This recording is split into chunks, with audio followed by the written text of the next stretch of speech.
And good afternoon, good evening, and good night, and welcome to this best of special of the Law News and Laughter podcast. Unfortunately, I am otherwise engaged, so what I've done is clip together some of the more interesting and laughable moments of the last year, and hopefully it'll be enough to keep you entertained. So as always, people, remember, you're not a piece of shit, and I shall see you back here, same time, same place, on the flip side. But let's get stuck into it. Welcome to Law News and Laughter podcast.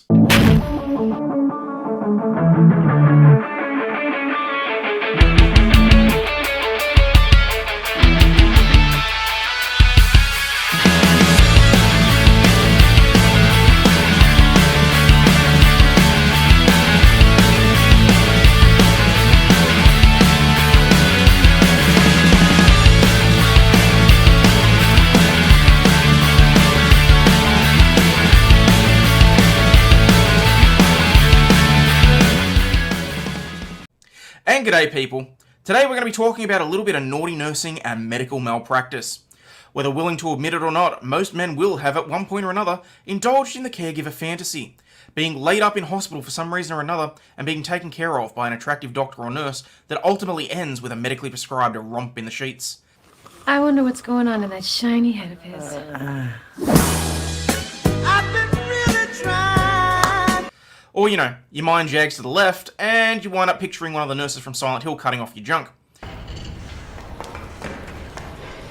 Well, as it turns out, one man's managed to live out his fantasy as what would unfortunately be his dying wish. Penelope Williams, a 42-year-old married nurse from the UK, this chick, was found with a long-term patient in the back of his car with his trousers down. According to reports, Williams failed to call for help when the unnamed dialysis patient had a heart attack and died after their illicit encounter. She initially told police that she'd only met him because he'd messaged her to say that he was feeling unwell. X to doubt. A hearing of the Nursing and Midwifery Council were told that during initial meetings with her superiors, Williams, married and in a committed relationship, denied any sexual relationship with the now dead man, and that she merely sat in the back of the car for about 30 to 45 minutes just talking. She went on to say that the patient had started groaning, I'll bet he did, and then he just died. Oh, no, he just, he died. The nurse later admitted that she and the deceased had in fact been having a year-long affair while he was having regular treatment, and had in fact met that night for a rendezvous. When her lover kicked the bucket, rather than phoning for an ambulance, she instead called a colleague and was crying and distressed and asking for help as she tried to explain that someone had just died. I mean, let's face it, for her, one stiff thing had led to another and she wasn't quite sure how to react. It was not until after her friend arrived that an ambulance was actually called, and the patient's cause of death was listed as being from heart attack and chronic kidney disease triggered by a medical episode. The incident has ignited a heated debate about the nurse's professional responsibility. So is this a moral situation or an ethical situation? Even when they're in their own private instances, seems like a bit of a stretch. Medical professionals are expected to prioritise the health and well-being and the safety of their patients at all times. I can think of at least one instance here where she could have been a little bit selfish. Failing to seek immediate medical attention in a life-threatening situation raises concerns about the nurse's judgment and adherence to professional standards. That wouldn't really be ethical. The Nursing and Midwifery Council have struck Williams off the register, meaning that she can no longer work as a nurse for having brought the profession into disrepute. As part of their ruling, they said that Mrs. Williams' actions were significant departures from the standards expected of a registered nurse and are fundamentally incompatible with her remaining on the register. Oh, I'm sure she'll be able to get work as a stripper, Graham. Let's face it. The panel was of the view that the findings in this particular case demonstrate that Mrs. Williams' actions were so serious that to allow her to continue practicing would undermine public confidence in the profession and in the Nursing Midwifery Council as a regulatory body. I don't know. Actually knowing that one of those Penthouse Forum write-ins could actually happen may just encourage more men to get off their asses and get in and get their prostate checked. Just saying. He's got a knife. That's not a knife. That's a knife. Well, for those that didn't hear it, I guess, may as well just tell your story. Tell the hat story. Okay, so the hat story is Jeff was adamant that when we got to Texas that he wanted to go to Miller Hats. Amazing little store, most unassuming little area, just basically putting the name on the outside. You walk in and oh my god, it's like an ant's nest of hats. I was gobsmacked. I really was. But the main reason that I was going there is because they had this particular hat. And I wanted the hat to complete the outfit to go to Matsuri. Because for anyone that missed it, I did a sort of combination Steve Irwin cross Crocodile Dundee. And yeah. But anyway, we walk in and we're talking to the guy and I say, so this is the hat that I'm really interested in. And he turns to me and he goes, yeah, that hat takes 2 weeks for us to make. And I was just like, But anyway, and he says to me, but you know what? You're in luck. I've got 2 that are currently being prepped. If one of them fits, you can walk out of here with it. And I was like, okay, that'd be great. He brings one out, puts it on my head, slightly oversized, steams it down, and it fits perfectly. So stoked. Really am. So I wear the hat to Matsuri. I'm ridiculously happy with it. I took plenty of photos with the getup. So bloody Aussie that there was no way in hell anyone was ever mistaking me for anything else. The problem came when I went to get on the plane. Oh, I haven't heard this part of the story. Well, see, because I flew from Houston into LAX, and as I'm getting off the plane, one of the guards there sort of flags me and says, hey, have you got an export permit for that? And I'm like, For the what? crocodile teeth. The teeth. Because under the international convention or whatever it is, maximum of 4 teeth is allowed to travel. Because it's either Australian crocodile, American crocodile, but the trouble is it's an undisclosed type of crocodile.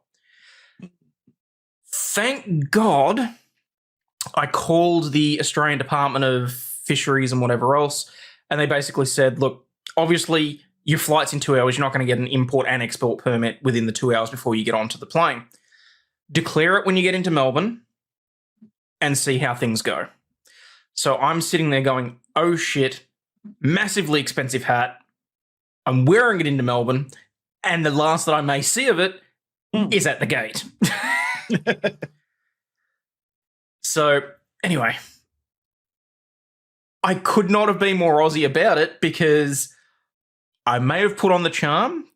There may have been 2 very attractive young customs officers who were more than happy with the fact that I had pretty much over-declared everything, because I also had some of the T-Man's tea, and I could not remember for the life of me what the ingredients were. So as I'm going through the customs thing, I'm just going, yep, may have nuts, yep, may have seeds, yep, may have plant material, whatever the hell else. And I also completely forgot that you're not allowed to enter Australia with more than $900 worth of stuff without declaring that as well. But no, as it turns out, it was all fine. They were quite helpful. They were quite happy with how I filled out the forms, all the paperwork, all that sort of thing. So walked in, pretty much breezed through customs. I thought it was brilliant. Got home. The wife's like, what the hell are you wearing? But no, all in all, you know, it was good. Yeah, Otto was right. Basically, guys, if you're coming into Australia, if in doubt, even if you have no idea or if you are unsure, just declare it. Because if you declare something and you're wrong, it's fine. If you don't declare it and you're wrong, it's a fine. A substantial fine.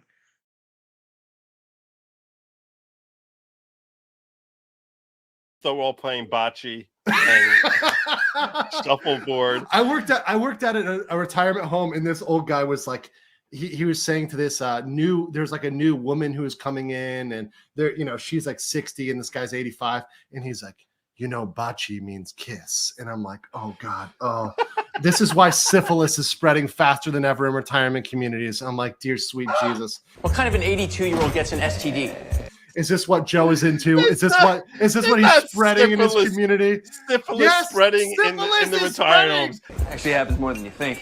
Chlamydia, syphilis on the rise in people over 65. What are you talking about? It is. Everyone, my father, Jack, here, has a flesh-eating STD. So, whomever he's been sleeping with should come to the hospital with us for immediate treatment. You savage boomers are fucking like animals and they have colored loofahs they put on their golf carts to say whether they're swingers or not. They literally are degenerate as hell. They got nothing to lose. What if you slept with one of the women that he slept with? You should probably get that checked out too. No. What kind of a place is this? If the syphilis takes them, it's going to be before the diabetes gets them. You're supposed to be a role model. Yes, to some people. You see, you think you come here, you're not going to learn something new. You're going to learn. This is why I bring him in here, because now I know. How you catch a kinky Jew? As a kinky Jew, I can confirm. This is why you need to move to Florida. I'm sorry, Joe. You'll fit right in. You will fit right in. Is she okay? Oh, she's fine. She's a little grumpy because she just got her penicillin shot. What's wrong? Just a little gonorrhea. No. For me, there's Lady Logic and no one else. We appreciate that. We appreciate that. How did this happen? We think sex. She's 91 years old.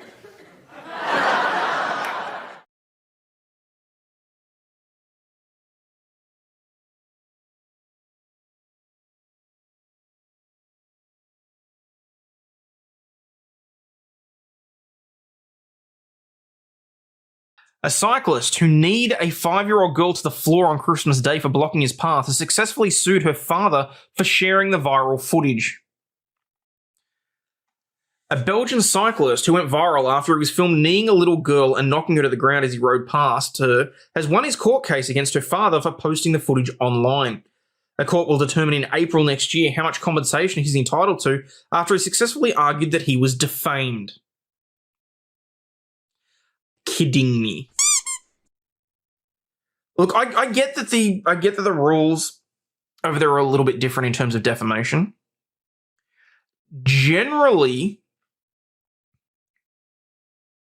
when you post footage of something, you've got actual proof that something has taken place. Defamation generally applies you've defamed someone's character because something is not true or you've made an allegation. Not just because you posted footage of you doing something distasteful. The footage was filmed by 5-year-old Naya's dad, Patrick Mapasa, during their family walk in a nature reserve in Barak Michel, Liège province on Christmas Day 2020. The cyclist was originally taken to court in Verviers for kneeling the child, only to be given a suspended sentence on the ground that he had been criticised enough on social media. What the? He was ordered to pay the girl's family a pitiful €1 in compensation. The video shows him knocking the younger girl, knocking the youngster, causing her to topple over. But the 62-year-old cyclist, reportedly a father and grandfather of 7 children, who has not been named publicly, sued them for defamation. You prick. You can see from that he's deliberately done that and gone out of his way. He sticks his knee out. What the? You piece of shit. Oh, don't get me wrong. The damage is there, which would be nominal because, what injury could she really sustain? But no. No. If someone attacked my 6-year-old girl, he would be broken in many ways. Would have pushed him off his shitty little bike. Yeah, as would I probably. In the video, the 5-year-old girl is seen walking by her mother's side on the snow-covered path as a cyclist approaches him from behind. Just as he rides alongside the girl, he extends his knee out, hitting the little girl and knocking her to the ground before continuing on his way unbothered. The family believed it was not an accident. I don't believe that that's an accident. Watching that. You can see him specifically stick his knee out and then return it to a normal cycling position. Why not just take her lollipop too? What a prick. As a man, he also did not stop to check if the girl was okay and carried on cycling down the path. However, the court decided that the cyclist was free to go because he'd incurred enough criticism on social media over the incident. I don't care how much criticism you incur on social media. If you assault someone, I'm sorry, you should still at least be fined. Are you kidding me? Especially in such a dick callous move against a young child. This is why cyclists have such a bad reputation, because dickheads like this are the ones that make it into the media. How's it defamation? He did it on video? Yeah. I'll give you something to cry about. That's lovely, still alive. The story did not end there. Almost a year after the incident, the cyclist went back to court to sue the girl's father for defamation. He did so on the grounds that the backlash the video received resulted in him feeling so threatened by the public, he was scared to leave his own house. Well, maybe don't be a dick and kick a little kid. Unprovoked from the looks of it. Not that provocation would have made any sort of difference. I'm just saying it just makes it that much worse if all he was doing was being a bastard. Riding past, kicked her, she falls to the ground and, oh, my fifis are hurt because the people on the internet think that I'm a prick. Yes. Jacques Engelbert, his lawyer, said in response to the defamation suit at the time, we have the right to express ourselves, we have the right to post or to have posted a video on the internet. In this case, we must check whether we have exceeded the limits of freedom of expression. How the fuck is it... No. How the hell is this breaching the levels of freedom of expression to post a video online? A, public place. B, you knocked over my daughter. C, you're a dickhead. Yes, I'm posting this online. What a piece of shit. Surprised he didn't sue the 5-year-old. His arguments were not strong enough in court, and Mapasa says he has lost the case and could be ordered to pay compensation. In the footage, which went viral online, the cyclist was seen emerging from a bend in a snowy road before knocking into the young girl and sending her toppling to the snow. Furious, the furious father had been filming his wife and 2 children and later shared the video on social media asking if people agreed he was right to complain to the police. He said he chased after the man and managed to make him stop, but the cyclist had been unrepentant. He explained what happened and asked us to withdraw the police complaint, but he showed no remorse and did not apologise. A lot of people tell me that I should have hit him, but I don't agree, and in any case, I was in front of my children, which would have made things worse for them. I don't want a witch hunt, I just want him to apologise. The family soon filed a complaint with the police, and both the cyclist and any witnesses were asked to come forward. The cyclist was reported to have come forward by contacting the parents of the child.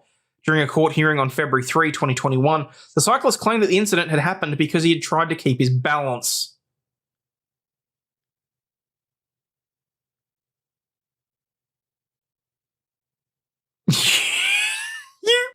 You lying piece of shit. Let's go back to the tape.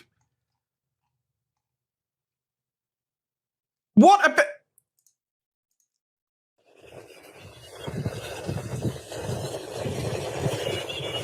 What's up? Nothing about that is you trying to keep your balance, you lying sack of shit.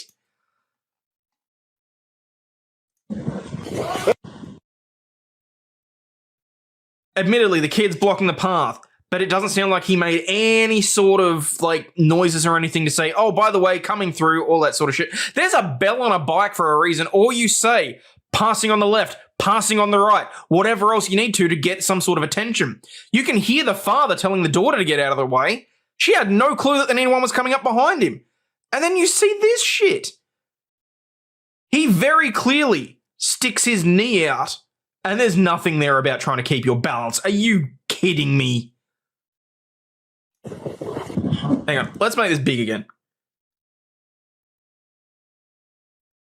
Yes, because it is so necessary to have your knee out at a 90-degree angle and knee someone in the back in order to keep your balance. I always kick kids while trying to keep my balance. Even if the kid's fault, you stop after. Yeah. This is just some bullshit. Hey! Hey!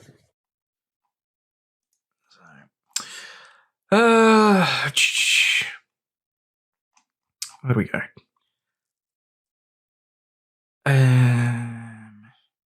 Chase after the man, managed to make him stop, blah, blah, blah.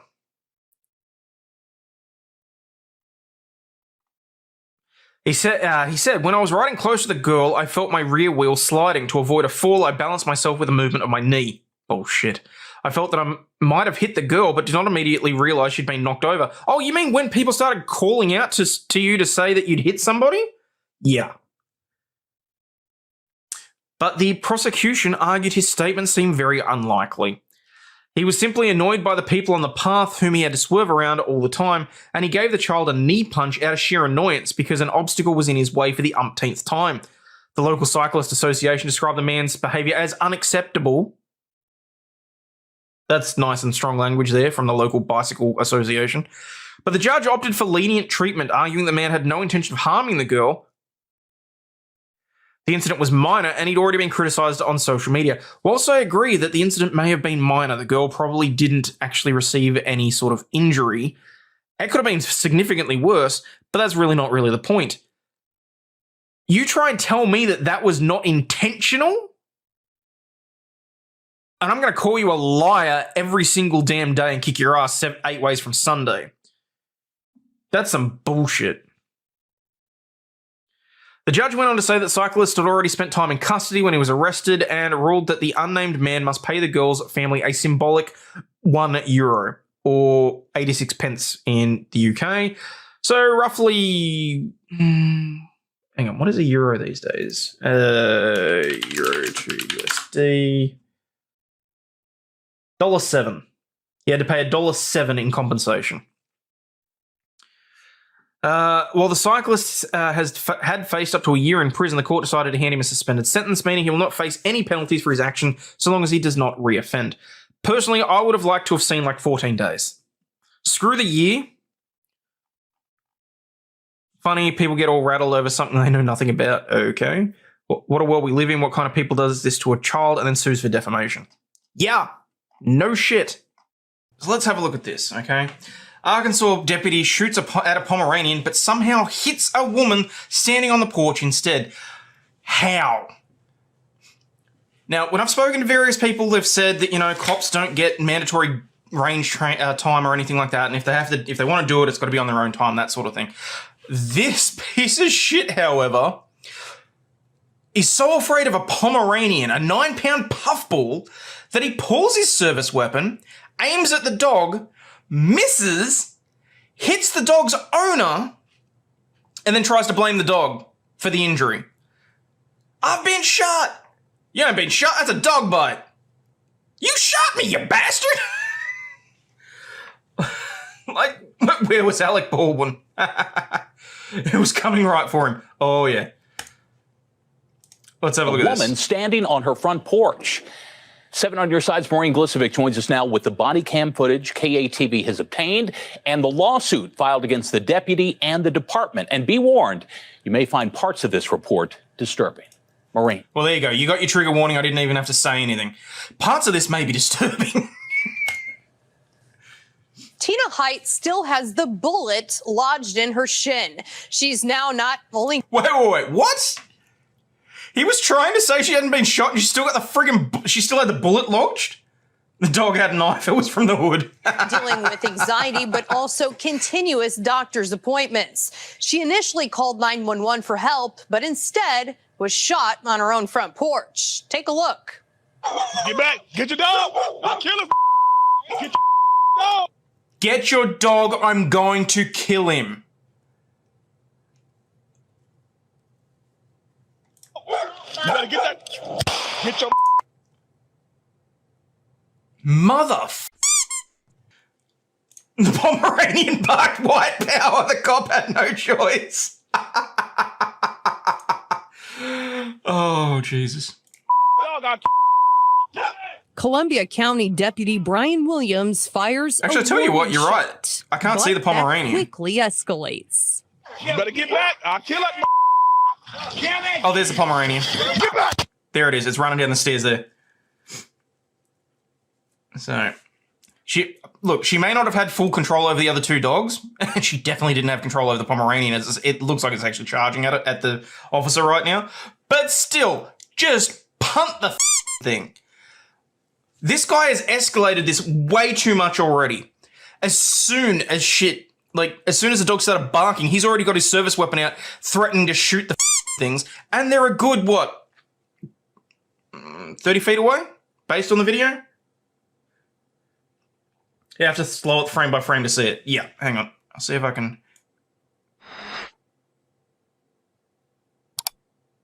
You could just see it because the friggin' band's covering it. It's right there. Pomeranian's right there. Why was the cop there to begin with? Well, we're going to find out, because this dipshit fired his weapon, hit the woman in the shin, and guess what? Now he's being sued, and we're going to go through the lawsuit. Cop's still going to get away with it by claiming qualified immunity. Qualified immunity, I don't know, is going to get him out of the civil suit. Devil's advocate, take a dog of any size, it can still give you rabies with a bite. Look, altogether possible, I don't think that in this circumstance the weapon should have been drawn to begin with. Now pay attention to the bottom. The Pomeranian. The dog has clan ties, its dad was a great wizard. Right of your screen. You better get back. I'll kill her. Kill that kid. Get back. Get back. I shot who? Get in here. God damn it, get in here. I shot who? Oh my god, I know I shouldn't be laughing at this, but come on. Get back. Get back.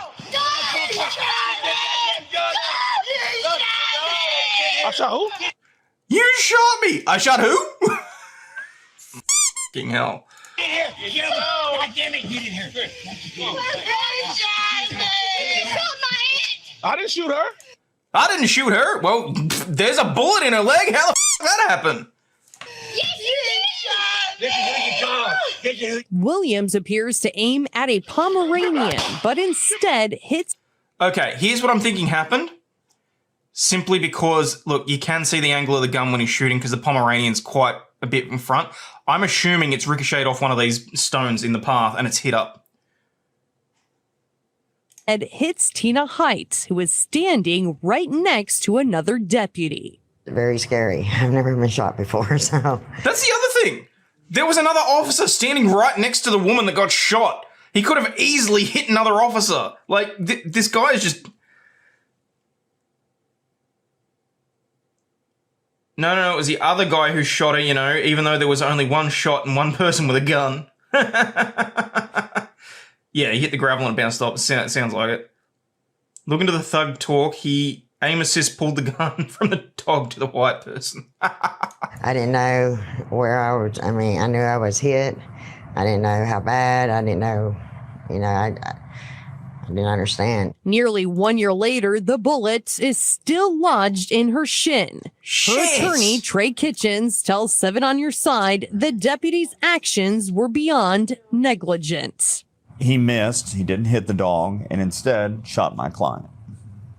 With his fellow deputy standing She was about shot 8 from the inches grassy away. knoll. It is by the grace of God or fool's luck that my client isn't dead, another deputy isn't dead, or someone in the house isn't dead. I'm nervous to ever call the police again, that's for sure. Wait. So she called the police in the first place? I can't wait to go through this lawsuit. I want to know exactly what the circumstances are, why they were called in the first place. If they were there because she had actually requested their presence and there was no need for the escalation, then holy shit. I expected them to come for my protection, and instead I was the victim. The lawsuit also names Columbia County Sheriff Mike Lowe. We also are alleging that the sheriff of Columbia County clearly did not train him, did not educate him, and if that kind of behavior is Vicarious appropriate liability, in Columbia yeah. County, there's a bigger issue with that department in general.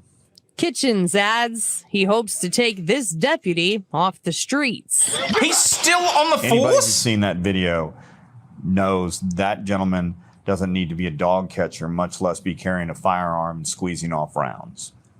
I requested the deputy's personnel Whoa, file okay. in search of reprimand or suspension documents, but none exist. It's unclear whether the deputy has gone through additional training because of this incident. However, his file does include training certificates spanning over several years. Chris?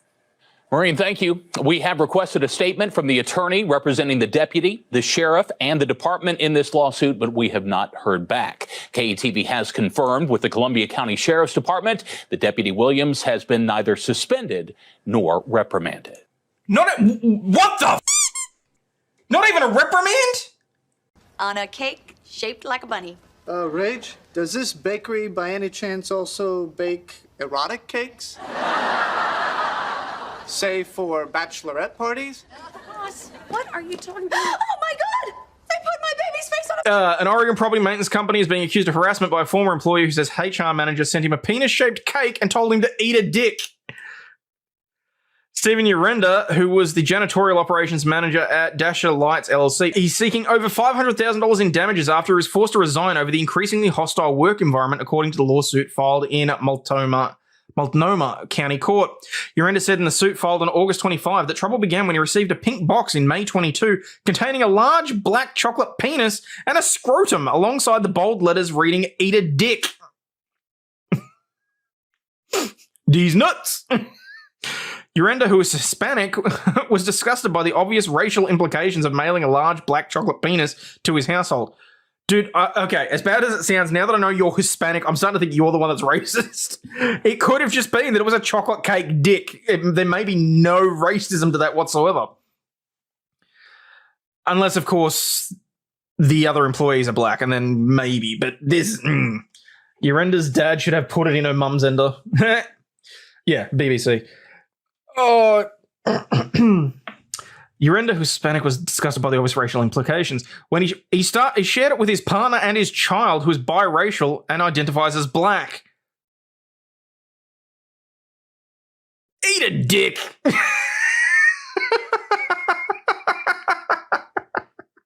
White chocolate is gross. I'd laugh and then cut the cake. Both Urenda's partner and the young child saw the package's contents, the lawsuit said.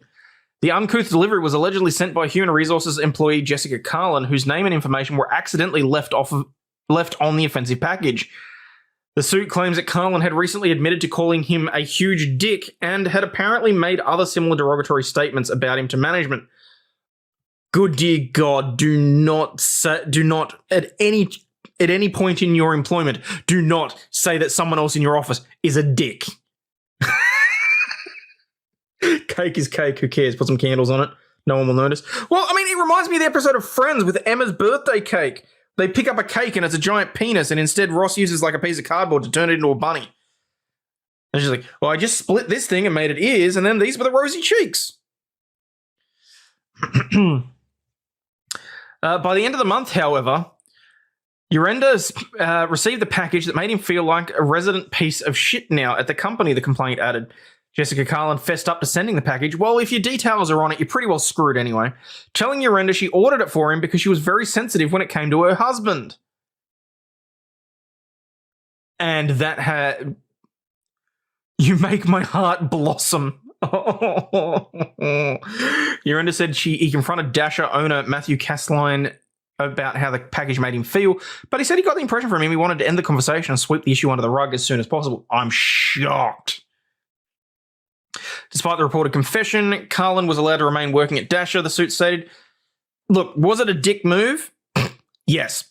Do I think it's enough to get her fired? I think that this is outside of the bounds of the employment relationship, though. I mean, if there'd been any sort of other connection aside from the fact that they worked together, I mean, it wasn't delivered at work. It wasn't. I don't see this as a fireable offense personally, but it's still stupid. Don't do it. Bakery boner. Yeah. He was left feeling degraded and humiliated by the process, which he alleged resulted in bullying when garbage he collected in the company trailer was dumped back out by the following day. He ultimately resigned in July, less than 2 months after Carlin allegedly sent him the offensive cake. Well, you don't have to say allegedly sent it to him. It had her details on it. We know she sent it. Excuse me. To allow a supervisory employee in a position of power, especially one with a responsibility for human resources functions, to act in such a blatantly racist and harassing manner, I think you're still going to have a hard time meeting the racist requirement here. I mean, yeah, sure, he has a child that is biracial. That's still a stretch for me. I think more likely what's happened is he's gotten into some sort of confrontation with her husband. She's decided to go, yeah, let's send him a dick. And you know what? I'll send him the either the cheapest one or just one that I find like whatever one's available, basically. Twinkies and snowballs, maybe. Is this even that bad? When was the last time someone sent you a cake? Well, there is that. As bad as it sounds, I don't have a lot of sympathy for this guy. He got free cake, and there's probably more to this story than we are being told. That's kind of why I want to look at the court documents. Retaliation my client received while advocating for some basic human dignity and a safe working environment went the step beyond. This didn't happen at work. Yes, she called him a dick. That happens. That's one of the vicissitudes of life. That's the ebbs and flows. Not everyone in your office is going to like you. Occasionally, people are going to talk behind your back. They may call you a dick. They may call you a turd. They may call you any number of things. Have a cup of concrete, princess. I'm not eating a cake that says eat a dick. Well, everything has racial undertones now, don't you know that? Well, It's like there's a company here where you can send a bag of gummy dicks. And it's literally eat a bag of dicks. Actually, hang on. Where is... I'm going to regret typing this in.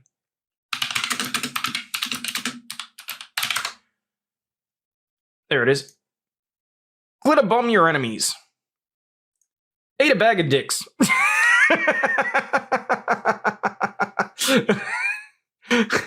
You can literally, you can send glitter, you can sperm, spring-loaded sperm bomb.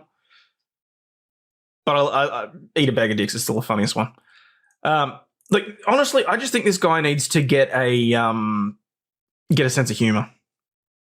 Clearly there was some sort of disagreement, whatever. Yes, she took it too far. Do I think that it's employment related? No. No, I don't.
What is wrong with you? I don't need help. You need to get away from you. No. This isn't normal. I don't care what anybody says. Can I please stand up? Okay. I'm not going to any jail. I didn't do anything wrong. I'm not going anywhere. Pennsylvania cop arrested for improperly committing ex-girlfriend to a mental facility. A married Pennsylvania State Police trooper is facing false imprisonment charges after he allegedly violently detained his ex-girlfriend and committed her to a mental health treatment program under bogus claims. Ronald Davis, 37, was arrested on Thursday on accusations he abused his authority to carry out the twisted takedown that left his former girlfriend improperly stuck in a medical facility for multiple days. According to the Dauphin County District's Attorney's Office, Davis reportedly told her, "I know you're not crazy, I'll paint you as crazy," leading up to the forced medical treatment the victim claimed, according to court documents released by the District Attorney's Office. Do we actually have that? Oh, excellent. We have the affidavit. His quest to have his ex-girlfriend committed began on August 21 when he sought help from fellow troopers because he said the victim, identified by the district attorney as MF, had mental health problems according to an affidavit for probable cause.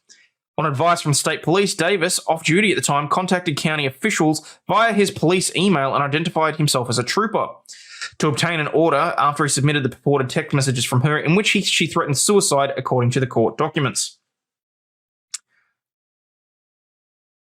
He looks like he's a few chromosomes short of...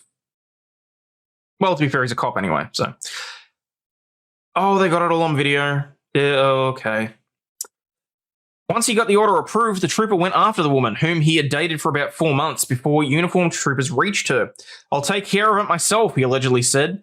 Davis and a civilian companion found the victim in a picnic area at a state forest where he picked her up and carried her to his car before the two struggled on the ground. Davis is seen sitting on top of his ex as she claimed he tackled her to the ground, according to footage captured by Davis, by the man with Davis and released by the DA's office. God's sakes. Way to abuse power. Oh, this is going to be great. She also said she didn't need help and wanted to get away from the cop. "You're insane," she said. "You're absolutely insane. And then you paint me to look insane." As she moved to get free, Davis manhandled her and kept her on the ground in a wrestling-style hold. Uh-oh. She said the magic words, "I can't breathe," as he was on top of her. When the two got up, Davis restrained her as she said repeatedly that she didn't do anything wrong, according to the sickening footage. "Why are you treating me like a criminal?" she said before uniformed officers arrived and took her to the Lehigh Valley Hospital. MF appeared to genuinely lack understanding as to why she was being restrained, according to the affidavit. She suffered injuries to her forehead, torso, back, buttocks, forearms, knees, and lower body, according to the document. The ex-girlfriend was involuntarily committed for 5 days and did not display any suicidal thoughts during that time, according to medical personnel. She was released on August 26 and subsequently interviewed by police. Once cops saw an exchange of messages between the pair, they didn't think that there was cause to force her into treatment. The purported suicidal messages that Davis used against her appeared to be hypothetical in nature and part of a larger argument over their deteriorating relationship. While Trooper Davis provided text messages from the victim and purported for them to be suicidal, he failed to provide the full context of the messages, according to the affidavit. In fact, the text messages were the culmination of a large domestic dispute between he and the victim. Taken in context, the text revealed her frustration with Trooper Davis and his controlling behavior, not a true desire to harm herself. Davis, who prosecutors said is married with a family, is facing charges of felony strangulation, unlawful restraint, false imprisonment, simple assault, recklessly endangering another person, and official oppression. He was remanded without bail following an arraignment on Thursday. And you know damn well we're going to have to watch this footage, so trigger warning if anyone's got a weak stomach. 3, 2, 1. What is wrong with you? I don't need help. You need to get away from you. No. This isn't normal. Yeah, no, that is very much not normal. I don't care what anybody says. Can I please stand up? Okay. I'm not going to any jail. I didn't do anything wrong. I'm not going anywhere. Absolutely not. Absolutely not. What is wrong with you? Would you do this?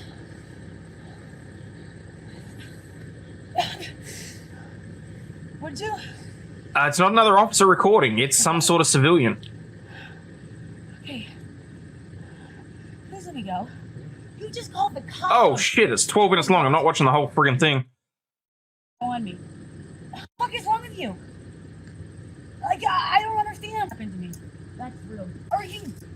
When you're... What is wrong? You're delusional. I didn't... You! No!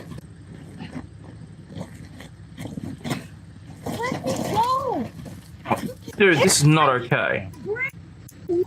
Anyway, alright, fine. Piece of shit abuses his position of authority so that he can get his girlfriend committed. That's basically what that boils down to. Fingers crossed justice gets served, because that I cannot stand when pricks like this abuse positions of power like that. It's disgusting. Wheelbarrow race. Alright. Okay, so where's the affidavit? Here's the above named defendant who lives at the address set forth. Okay. On or about the date, the defendant did knowingly and intentionally impede the breathing or circulation of blood to another person by applying pressure to their throat or neck. The defendant did knowingly or unlawfully restrain another person named Michelle, blah, blah, blah, in circumstances exposing the said person or risk of serious bodily harm. Restrained her unlawfully so as to interfere substantially with her liberty. Did cause or did intentionally, knowingly, or recklessly cause bodily injury to another. Actor or purported to act in an official capacity who took advantage of such actual or purported capacity if knowing that the conduct was illegal, he subjected another to arrest, detention, search, seizure. Oh, good. That'll be nice. That'll be interesting to see exactly where that goes. But, yeah, okay. Yeah. Carpe these nuts. All right. Mr. Beast is being sued for launching D's Nuts chocolate bar by D's Nuts. YouTuber Mr. Beast's food company Feastables is being sued in a Florida court, of course it's Florida, for allegedly infringing on a Jacksonville, Florida-based company D's Nuts LLC's trademark for D's Nuts. How many times can I fit D's Nuts into this show? Mr. Beast's Feastable brand sells chocolate and peanut butter flavored candy bars called D's Nuts. According to the lawsuit, D's Nuts, as the plaintiff identifies himself in the suit, was founded by Brian DeTore. Hopefully I've spelled that right. Pronounced that right, I should say. Who registered the trademark D's Nuts on September 25, 2012. Plaintiff has consistently used D's Nuts mark in commerce for the sale of gourmet flavored peanuts for over a decade, the lawsuit alleges. In that time, according to the complaint, the company became a market leader in selling processed nuts, raking in millions of dollars annually. Who loves D's Nuts? We love D's Nuts. Now, this is interesting because obviously when you're talking trademarks, it's got to be in the same area.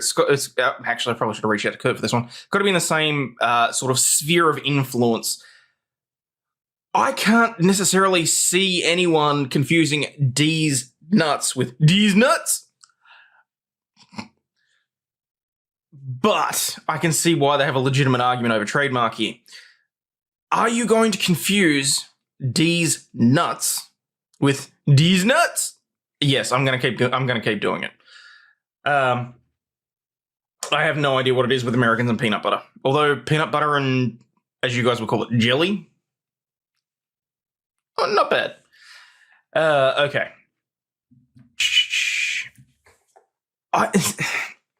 I'd never heard of D's Nuts. That's not really surprising. There's probably any number of $1 million companies out of the US that I've never heard of. That's not really the test here. It's whether or not people in the US would reasonably conflate the two. So, who owns D's Nuts? D's Nuts or D's Nuts? D's Nuts with a Z is Feastables. D's Nuts with an S is owned by D's Nuts LLC. Dietrich chose the name, the lawsuit explains, in honor of his grandmother, Adeline DeMoore, who was known as Mrs. D.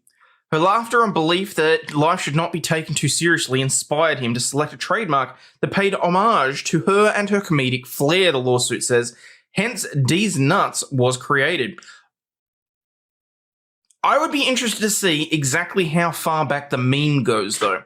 When was the first time that D's Nuts was used for a comedic effect outside of whatever else? Mrs. D's Nuts.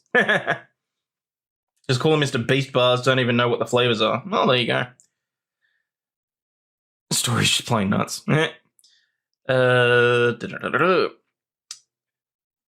The US Patent and Trademark Office has a record for D's Nuts filed by Brian on June 15, 2011. The lawsuit, filed on August 25 and highlighted by Court Watch, claims that D's Nuts has established a brand identity thanks to marketing efforts undertaken by the company.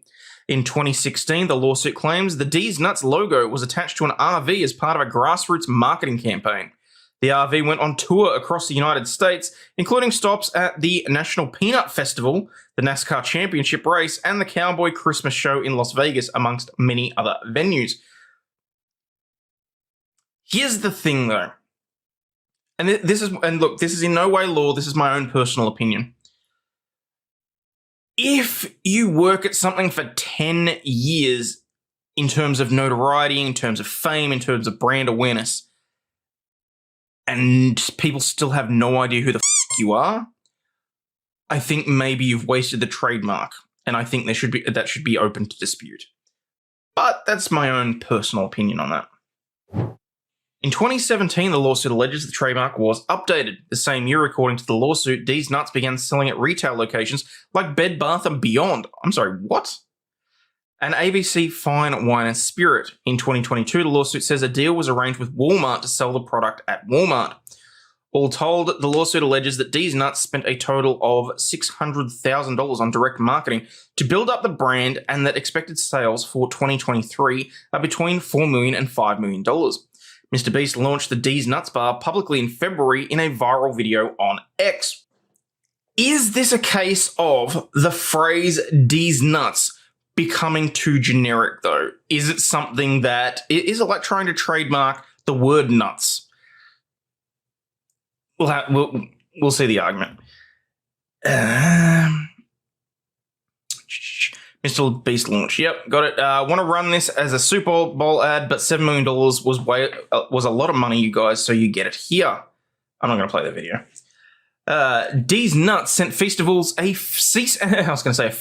cease and desist letter after the video launched and received a response from the company in April saying that it would keep using the mark. According to the lawsuit, since Feastables launched its product, D's Nuts has been contacted online by fans accusing them of infringing on Mr. Beast's copyright. That's a bit funny. A user named Noah left a Google review for D's Nuts in December 2020 before the Feastables product launched. Noah gave the company 5 stars and commented, "Nuts!" Because the Noah user had a Mr. Beast logo as his profile picture, the lawsuit alleges that he is a business associate of Mr. Beast. Yeah, that's probably a bit of a stretch. Whose real name is James Stephen Donaldson. I would want to see significantly more linking into that than just that. Are you kidding me?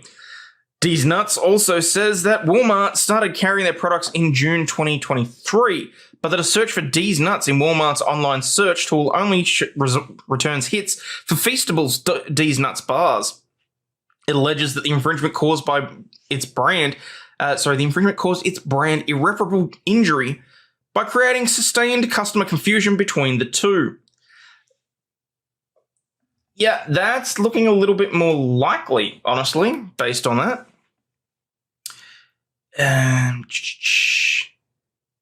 Mind you, if that was a marketing ploy, someone at Mr. Beast's area is going to get that. He's going to cop it up the arse, frankly. Jimmy, aka Mr. Beast, is locked into legal battle with Virtual Concept Dining for now for how Beast Burgers has been destroyed. Yes, Jason, at some point I will talk about that as well. I was going to actually cover that in depth, but given that that has actually been withdrawn due to jurisdictional issues, until that's refiled, I want to wait. Man Juice and D's Nuts in one night. That's a fun Saturday. Is D's Nuts a candle and wax melt place? If so, I have some. Okay. D's Nuts is asking for damages from Feastables after a full accounting is done of the company's profit earned from the alleged infringement as well as legal fees. Yeah, so that's a pretty short article because we are going to look at the actual lawsuit itself, complete with pictures for those of you that have a short attention span. This one, on face value, looks fairly straightforward. There was an existing trademark. It's being infringed upon. Does the Z, is it enough? Given that it's actually causing market confusion in a competing area, he's probably going to have to fight this one, actually. An eerie lawyer's admission that he was high on cocaine at a client's court hearing in 2022 is only part of the problem with his ability to practice law, according to the state office that investigates attorney misconduct. Also alarming, the office said, is that the lawyer, Nathaniel Strasser, argued at a disciplinary hearing that being under the influence of cocaine makes him a better attorney. The office called his assertion absurd and recommended that his law license be suspended for at least a year and a day. His refusal to express remorse for appearing at a hearing on a client's behalf while under the influence of cocaine, and his suggestion throughout the disciplinary hearing in this matter that cocaine enhances his performance as an attorney presents an unacceptable risk that the respondent will repeat this intolerable misconduct, said the Office of Disciplinary Counsel in its latest brief filed in the case. The Pittsburgh-based disciplinary counsel who submitted the brief, Daniel S. White, recommended that Strasser receive a suspension of a year and a day. The brief and its recommendation filed on November 15 and now before the 3-member panel that held the hearing on September 18. The panel will make a recommendation to the disciplinary board of the Supreme Court of Pennsylvania. The board will make a final recommendation to the Supreme Court, which will impose the discipline. The process is expected to take months, and he will get a chance to respond to White's brief and recommendation. His lawyer, Philip Friedman, declined to comment on the story. Wonder which law school he attended? That's a good question. Strasser, 44, a lawyer since 2007, had been representing himself in the disciplinary case. He acted his own... Dude, no. A lawyer has a fall for a client if they act for themselves in the first place, let alone during a disciplinary hearing. Are you kidding me? Before the 3-member panel in September, the panel found that his use of cocaine violated the rules of professional conduct for lawyers in Pennsylvania. The findings set in motion the process to determine his discipline. The panel said Strasser represented a client despite being mentally or physically unable to do so, and said that he had committed a criminal act that reflects adversely on the lawyer's honesty, trustworthiness, or fitness as a lawyer for other respects. The court hearing at which Strasser was high occurred on November 2, 2022. It was a preliminary hearing in the courtroom of the District Judge Lisa Ferrick in Harbour Creek Township. Strasser was working as a part-time assistant public defender. Oh, he's a public defender. And was representing a woman who was charged with driving under the influence of a controlled substance.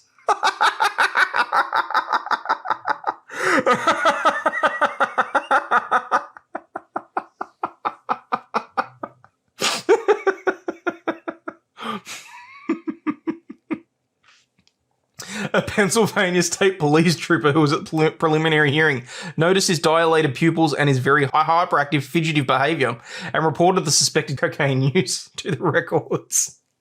Strasser admitted at the disciplinary hearing that he had used cocaine ahead of the hearing.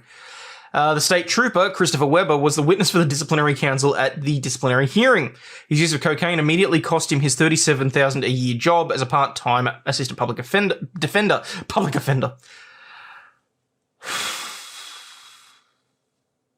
A post that he had held for 2 years, 5 months, according to county records. The public defender's office fired him after he tested positive for cocaine following the hearing, according to disciplinary records. The records show that he submitted to the drug test at the request of Erie County Public Defender Nicole Sloan Konvlik. She learned of Strasser's suspected cocaine use from Weber, so the cop dobbed him into his boss, going a mile in her shoes. Strasser's case represents the second time in a year that a lawyer associated with public defense in Erie County has been before the disciplinary board. On November 20, the state Supreme Court followed the disciplinary board's recommendation and suspended James P. Miller for serious neglect of the indigent clients he represented in criminal cases from 2019 to 2021.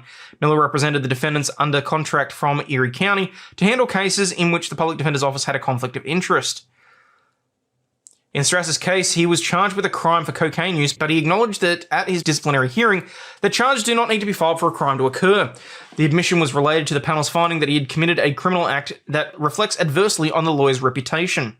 Strasser unsuccessfully argued that the panel had no evidence that his use of cocaine on the day of the preliminary hearing hurt his ability to represent his client. An Orlando man was arrested after he drove a van full of prison inmates off course and refused to stop while traveling in North Carolina.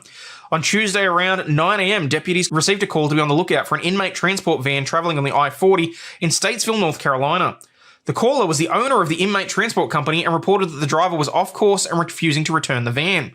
The driver, Joshua James Pinkett, had 4 inmates in the locked cargo area of the van. This is hilarious because as soon as he went off course, he is technically committing kidnapping, false imprisonment, and theft of government property.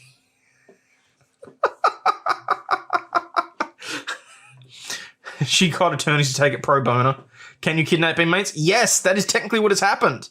Because he is acting outside the boundaries of his employment. He has literally kidnapped 4 prisoners. Another employee was traveling in the van with him who was texting the transport company owner. Pinkett told the owner that he was quitting his job in the middle of the trip and refused to stop at the intended destination for the prisoners. Deputies stopped the van in I-40 and learned that he was supposed to stop at a location in Hickory with the inmates but had refused to stop. He was charged with 5 counts of felony second-degree kidnapping and felony larceny.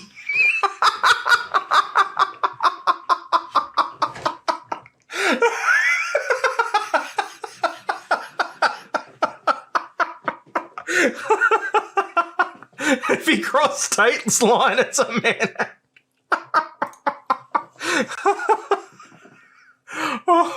Oh, this is great. California dock officers have accidentally driven over state lines before into Arizona. It's considered kidnapping and a major ordeal. Aussie porn star reveals horrifying moment her pet snake bit her co-star in a very delicate area. There was blood everywhere. Danny DeBello told her Instagram followers on Wednesday she'd invited a friend over to film a scene for her online subscribers. Her co-star, who was fresh out of the shower, then asked if he could hold her snake, named Betty, but was left screaming in pain after the reptile bit him. I want to introduce you to Betty. She's my Central Ian carpet python. I've never had an issue with her biting or anything until today, she told her fans. So earlier when I had a friend over, we shot a video for my other page. Once we were finished doing that, he jumped in the shower, but he did mention that he wanted to pet my snake afterwards. She continued, once he was showered, I went and grabbed Betty from her enclosure, and once he got out, I placed Betty around his neck. Danny said she turned around to leave the room before hearing a massive scream. If this is going where I think it's going, I'm going to lose my shit. I turn around and saw that Betty is holding onto his private parts and he tried to pull her off. She thought she was eating a smaller snake.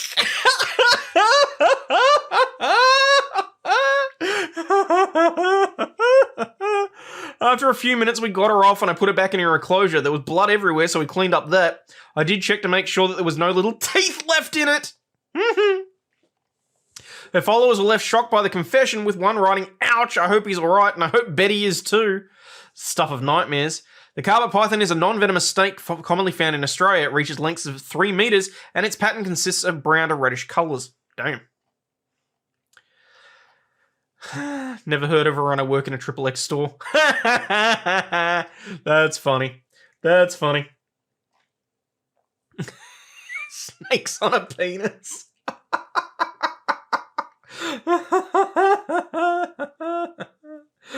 She checked the dick for teeth. Good girl. After we got her off. Oh, worse than cooking bacon in your underwear. Oh, that's just funny to me. That's just funny.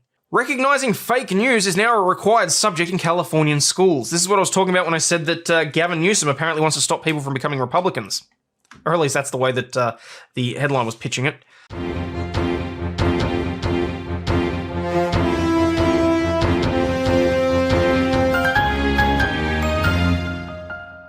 Pushing back against a surge of misinformation online, California will now require all K-12 students to learn media literacy skills, such as recognizing fake news and thinking critically about what they encounter on the internet.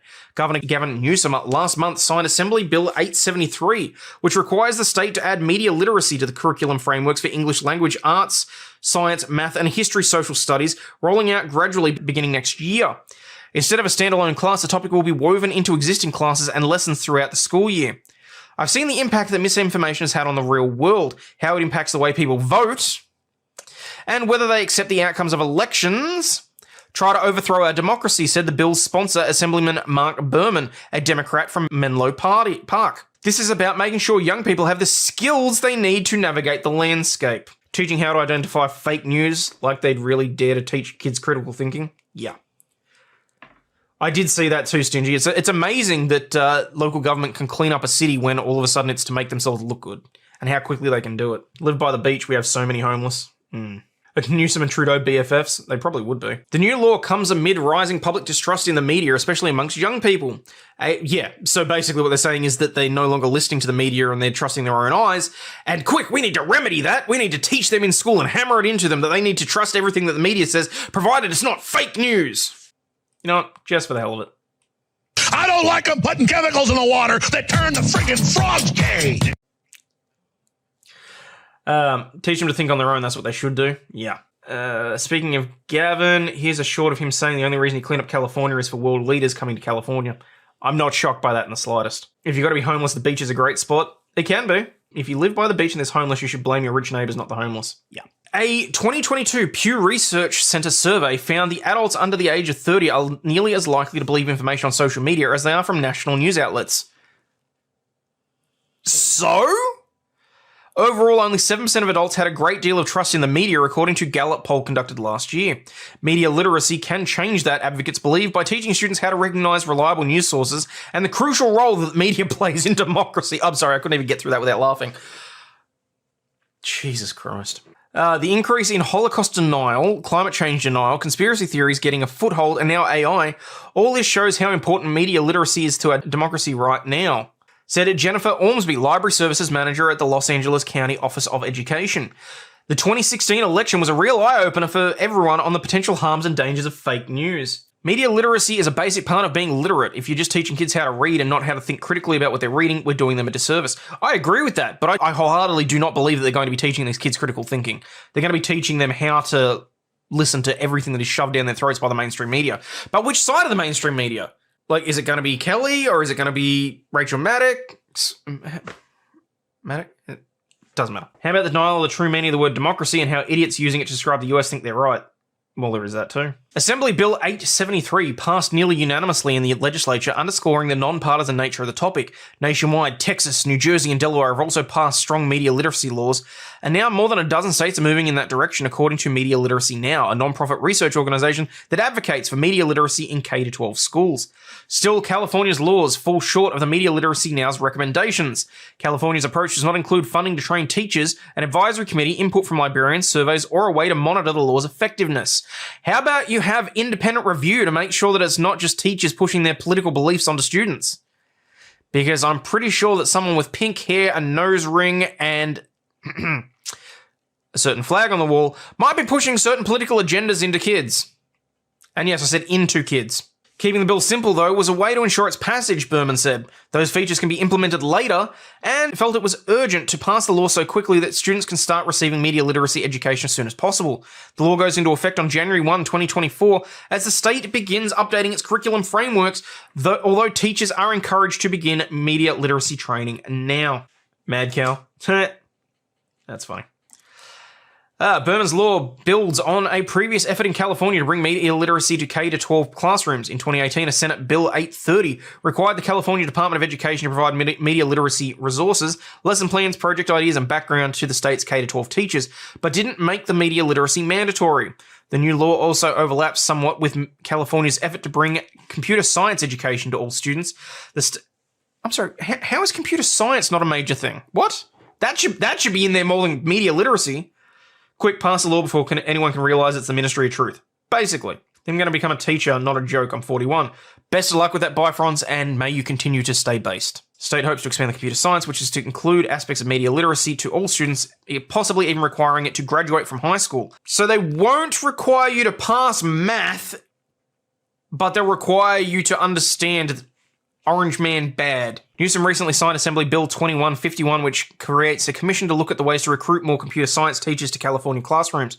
Berman is also sponsoring Assembly Bill 1054, which will require high schools to offer computer science classes. The bill is currently stalled in the Senate. Teachers don't need a state law to show students how to be smart media consumers, and some have been doing it for years. Merrick Chang, a high school science teacher in Hacienda La Puerta Unified in the city of Industry, east of Los Angeles. Wait, there's a city called Industry?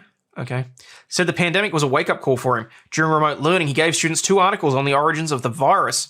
One was an opinion piece from New York Post, a tabloid, and the other from a scientific journal. He asked students which they thought was more accurate, and more than 90% chose the New York Post article.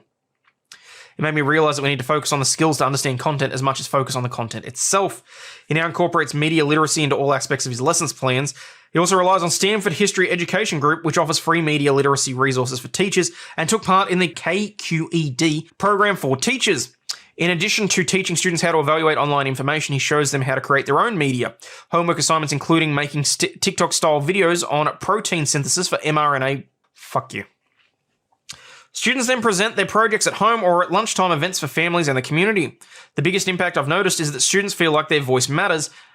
The work isn't just for a grade, they feel like they're making a distance. A Los Angeles County librarian who's been promoting media literacy for years. The librarians generally have been at the forefront of the media literacy education, and California's new law refers to the Modern School Library Standards for Media Literacy Guidelines. Ormsby teaches concepts like lateral reading, comparing an online article to other sources to check it for accuracy, and reverse imaging, searching online to trace a photo to its original source or check if it's been altered. Okay, I don't have an issue with that. That's great. She also provides lessons plans Hang on. I just read ahead. Hang on. Wait for it. She also provides lesson plans and resources and book recommendations, such as True or False, a CIA analyst guide to spotting fake news. She is pushing True or False, a CIA analyst's guide to spotting fake news.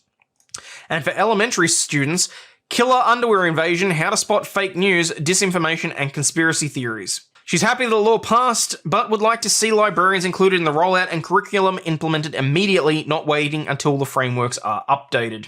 Yeah, might as well call the class, trust me, I'm from the government. Exactly. Teach the kids how to spell myocarditis. Oh, Jesus. Couple sues after birthday trip to Disney World is ruined by a painful wedgie. A couple who visited one of Disney World's water parks for what was supposed to be a joyous 30th birthday celebration have filed a lawsuit alleging the trip was ruined by an extremely painful wedgie. During a 2019 visit to the Typhoon Lagoon at Orlando's Walt Disney World Resort, Emma McGuinness says she, her daughter, and her mum took a ride in the Humungakowabunga, a 200-foot water slide which riders plummet down 5 stories in the dark before shooting into a pool of water. At the top of the slide, riders are instructed to cross their legs at their ankles. Riders are not told why their ankles need to be crossed, the importance of doing so, or the risk of injury if one's ankles become uncrossed, the suit said. Nor are riders informed that the force of the water in the pool can push loose garments into a person's anatomy, an event known as a wedgie, the suit continues.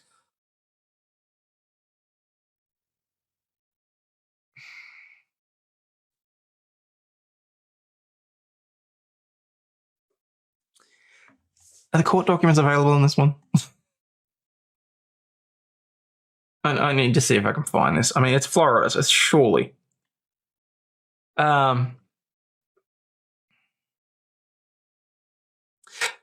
Because of a woman's anatomy, the risk of a painful wedgie is more common and more serious than it is for a man. That's not a wedgie, dear. That's an extreme camel toe. Unfortunately, that's exactly what happened, the suit says, when McGuinness became briefly airborne towards the end of the slide, suffering a hard landing in the pool that required hospitalization for serious injuries.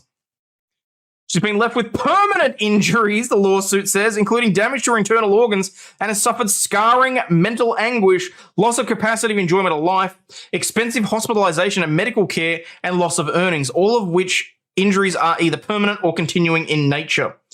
The couple, who are asking for at least $50,000 in damages, argued that the slide is unsafe and unreasonably dangerous, and that Disney was negligent because it didn't advise riders of the potential risks or the need to wear garments that would prevent wedgies. While Disney World did not respond to requests for comment. Give me a second, because I didn't realize this was going to be so funny. As it turns out, we are going to do a case review today. In the Circuit Court of Orange County, Florida, Emma McGuinness and Edward McGuinness versus Walt Disney Parks Resorts US Inc. Complaint. The plaintiffs, by and through the undersigned, sue the defendant. Count 1, negligence. This is an action for damages exceeding $50,000, exclusive of interest and costs. At all times, material here too. Defendant Walt Disney Parks and Resorts is and has been a Florida corporation authorized and doing business in Lake Buena Vista, Orange County, Florida. In and prior to 2019, Disney owned, operated, and managed a water theme park in Lake Buena Vista, known as Typhoon Lagoon. The park, which opened on June 1, 1989, is home to one of the biggest outdoor wave pools and a variety of water-themed rides and venues. One of the water rides at Typhoon Lagoon is a large, high-speed water slide known as Humungakowabunga, the slide. They didn't want to have to keep putting a wedgie review stream. No, that was last night. Plaintiff isn't wrong. Those tall slides are dangerous, but it has nothing to do with legs being crossed and falling off the side. It's falling off the side. Yeah, there's one up in Darwin that I went on when I was very young. And, you know, I was going on it, having fun. Parents are sort of sitting around because we got tickets to it. And when you hit the corner and you literally launch up and there's no more wall and you're looking down and it's literally like grass and crap and you're 30 feet in the air, it's like, holy shit, this cannot be safe.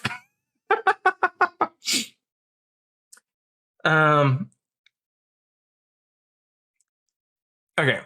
So the slide consists of 3 214-foot side-by-side enclosed body slides, which riders plummet down a near vertical 5-story drop in the dark, reaching speeds of approximately 40 miles per hour. Holy shit. Unlike other rides at Typhoon Lagoon, riders of the Humunga Cowabunga use the slide without a raft or a tube. The slide itself is kept wet with a film of water that cascades down from the top. The top of the slide to reduce friction and cause riders to travel down the slide at high speed. The ride is designed and intended for riders to slide along the slide without bouncing and without their body losing contact with the slide itself. At the bottom of the slide, riders slide into a pool of water to rapidly stop them. At the top of the slide, riders are instructed to cross their legs and the ankles. Riders are not told why their ankles need to be crossed, the importance of doing so, or the risks of injuries if one's ankles become uncrossed. I kind of feel like there's probably signs posted that, you engage in these rides at your own risk, because holy shit. It's an anima slide. Whether ankles are crossed or not, riding down the slide carries with it a specific risk about which Disney knew or in the exercise of reasonable care should have known. Yes! And I guarantee there's signs somewhere, because Disney's not going to be that stupid. I've been on this slide, I was thinking of another. Oh, okay. Well, there you go. Years ago, people wouldn't dare sue Disney. Now they smell blood in the water because they're losing horribly. Okay, the wording on this is just freaking hilarious. Should have known. These risks are not disclosed by Disney to its guests and were not disclosed to Miss McGuinness. Specifically, when a rider of the slide reached the bottom of the ride and traveled into the pool of water designed to stop further travel, the force of the water can push loose garments into a person's anatomy, an event known as a wedgie. Because of a woman's anatomy, the risk of a painful wedgie is more common and more serious than it is for a man. That's sexist. Because if they're saying what I think they're saying, theoretically, if a guy goes down without his ankles crossed, that's got the ability to tear his nutsack in half. The standing water at the bottom of the slide, however, creates a much greater risk of injury when a rider slams into the end of the slide and is brought to a quick stop. In the absence of appropriate swimwear or protective clothing, when a rider impacts the water at the end of the slide, the forward speed of the rider can cause water to be forced up inside the body. You weren't kidding, Winter Soldier. It literally is an enema slide. Keep the water out of their ass. OnlyFans slide. Moose knuckle. Just keep coming up with great ones there.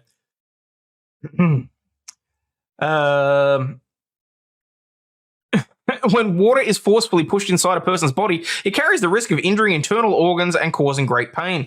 Because of their particular anatomy, the risk of injury as a consequence of water being forced inside a woman's body is far greater than that of being a man. Disney does not warn women of their increased risk of injury while using the slide, and Miss McGuinness was not warned that she was at an increased risk of injury because of her gender or the clothes she wore. It's funny how they want equality right up until there's money. You think the water is a risk, try the concrete under it. Well, there is that. Into butt. If you don't cross your legs, you get a nasty wedgie on that, apparently. Apparently it's worse than that. P.S. Women don't wear thongs on this ride, granny panties. Oh. Thank you for that, Cindy. The risk of injurious wedgies, the risk of water being forced inside the rider's body, and the risk of injury as a result is lessened but not eliminated if the rider tightly crosses his or her legs while using the slide. The heavier the person is, the greater the risk of injurious wedgies. She was a whale. I'm calling it now. And the greater the risk of water being violently forced inside one's body, up until a certain point, because the rolls are going to be protective once they sort of... You get what I'm saying. John Gordon, man gets atomic wedgie, woman most affected.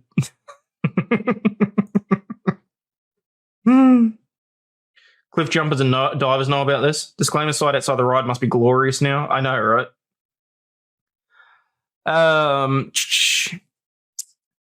In October 2019, the McGuinness family traveled to Orlando to enjoy 2 weeks at Walt Disney World, in part to celebrate her 30th birthday. On October 14, the plaintiff and her family were guests and business invitees at Type. Business invitees. Okay. Oh, right. That means something different here. Never mind. While at Typhoon Lagoon, Emma McGuinness, along with her mother and young daughter, decided to ride the Humunga Cowabunga water slide. At the top of the slide, if you're going to define it, keep using it throughout the document. I'm sorry, this is a pet peeve of mine and a professional, like, if you're going to draft a document in a particular way, be consistent. You already defined the Humunga Cowabunga as the slide. Use the phrase the slide throughout the document or don't use it at all. Need to look up the video at Action Park in Vernon, New Jersey. It's closed, but there were a few deaths, many injuries. YouTube has a video about it. Okay, I'll have a look. There's a ride video with 4K with a warning sign. Are you serious? Okay. Miss McGuinness assumed the appropriate position to ride the slide as instructed, then began her travel down the slide to the pool of water at summit 214 feet below. She was wearing swimwear of the type depicted in Exhibit A. Oh, yay! There's pictures. But more to the point, if she assumed the position as instructed, she should have had her ankles crossed. Are they saying that she uncrossed her ankles and that's causing this? Class Action Park is awesome. Yeah, well. As Miss McGuinness neared the end of the slide, her body lifted up. She became airborne and she was slammed downward against the slide, which increased the likelihood of her legs becoming uncrossed or otherwise exposing herself to injury using the slide. The impact of the slide and her impact into the standing water at the bottom of the slide caused her clothing to be painfully forced between her legs and for water to be violently forced inside of her. She experienced immediate and severe pain internally, and as she stood up, blood began rushing from between her legs. Holy shit! She was transported to a local hospital by ambulance for medical care and treatment, and eventually transported to another hospital for the repair of her gynecological injuries by a specialist. Had Miss McGuinness been offered protective clothing to prevent water and so swimwear from being forced inside of her, she would have worn it. Had Miss McGuinness been warned by Disney that using the slide with the swimwear she had, there was a risk that in doing so could result in her clothing being forced inside of her, causing painful wedgies, or more specifically, that using the ride as intended and instructed by Disney, there was a risk to her genitalia and internal organs by the possibility of water being violently forced inside of her, then she would not have ridden the Humunga Cowabunga. As a kid, I went down a water slide, crossed my legs, turned sideways the way down, nearly fell off, which if I did wrong would have fallen 8 stories. Shit. Ms. McGuinness did not know the unsafe and dangerous condition of the slide or the substantial and significant risks the attendant using the slide, which risks were known, or the exercise of reasonable care, which Disney should know by Disney. Ms. McGuinness at all times believed the slide to be safe for her use, with the swimwear she wore and without risk to sustaining injuries described herein. Disney owed a duty of reasonable care. Fair. Duty to operate and maintain it with reasonable safe conditions. Fair. Duty to warn her and other guests of the latent or concealed dangers of using the slide, which should have been known to Disney. That's where things are going to get interesting. The slide was unsafe and unreasonably dangerous to Miss McGuinness and other patrons because it failed to meet the expectations of a reasonable consumer, including because it failed to perform safely as an ordinary consumer would expect when used as intended or in a manner reasonably expected by Disney. Defendant was negligent and breached its duty of reasonable care owed to Miss McGuinness by failing to provide Miss McGuinness or other patrons with protective clothing, failing to warn them of the inherent danger, failing to adequately maintain and inspect the slide, creating and failing to make safe, defective, and unreasonably dangerous conditions, designing, constructing, operating, and maintaining the slide so that the pool of water used as a means of slowing riders' speed following his or her rapid descent.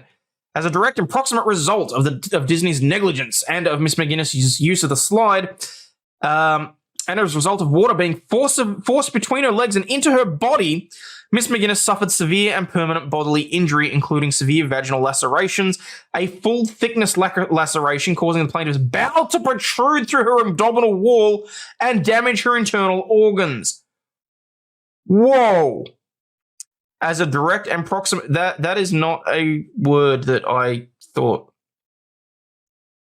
Like, I'm gonna forward this on to somebody, and I feel like I need to include that wording. As a direct and proximate result of the negligence of the defendant, Miss McGuinness suffered bodily injury resulting in pain, suffering, scarring, mental anguish, loss of the capacity of enjoyment of life, expensive hospitalization and medical care, and loss of earnings, all of which injuries are either permanent or continuing in nature. Loss of consortium.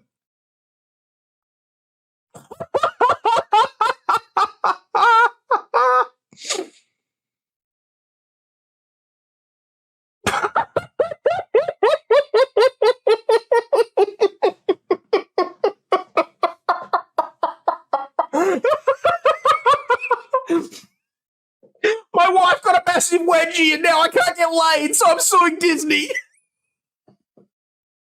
I'm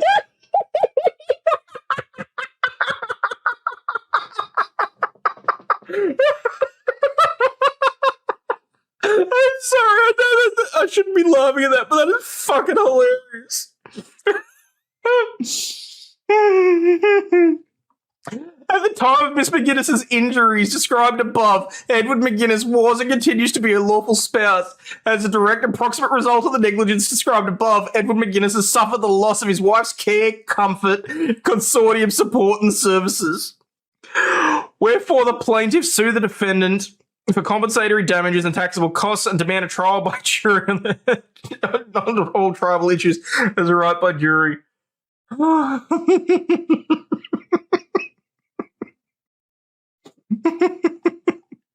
Okay, this is the swimwear she was wearing. What is the problem?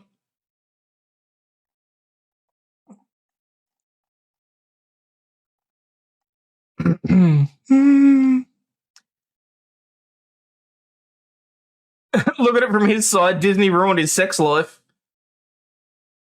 Talk about a blowhole. And here I thought this was frivolous. I was wrong. Just for the record, people, that is not her. That is just an advertisement showing the type of they call that porn. No, Bulldozer, that's not porn. A woman was wearing this particular swimsuit, went down a 5-story slide at Disney, got a massive camel toe, not a wedgie. I'm sorry, you can't call it a wedgie because a wedgie is from the back. I'm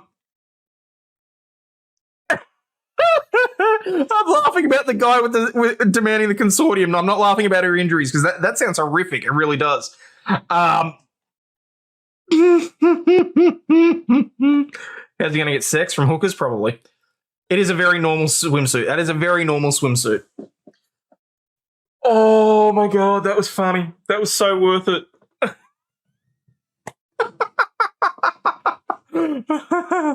Pretty sure she's had more fabric. Possibly. Don't believe her on the injuries. Look, there are probably medical records showing the injuries. Okay, so let's summarize this, because I can just see that some people have just come in, so let's just summarize this overall, okay? Woman goes to Disney World for her 30th birthday. Woman, daughter, mother go on slide. Daughter and mother are perfectly fine. Woman apparently hits a bump in the slide or something and her ankles uncrossed, despite the fact that she had been told, keep your ankles crossed when you go down the slide. As a result, when she hit the pool at the bottom of the slide, water was forced into her bodily cavity, causing injuries. Her ballot box got stuffed. It's a very good way of putting it. Thank you, Winter Soldier. But apparently, it's caused all sorts of things. A few years ago, a test dummy was yeeted off the side of a slide. I went down. It was closed and removed. Shit. Tuck-friendly swimwear might have offered some protection.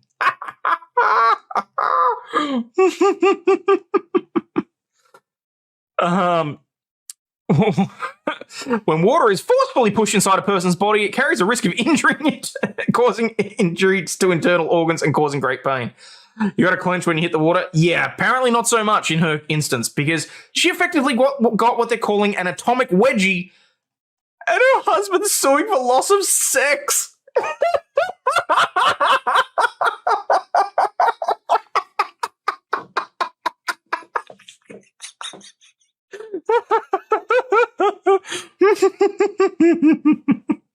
Thought he might have been talking about Raskin complaining about Magic the Gathering showing a pic of a woman in a bikini. They called it porn. I will look at that another day.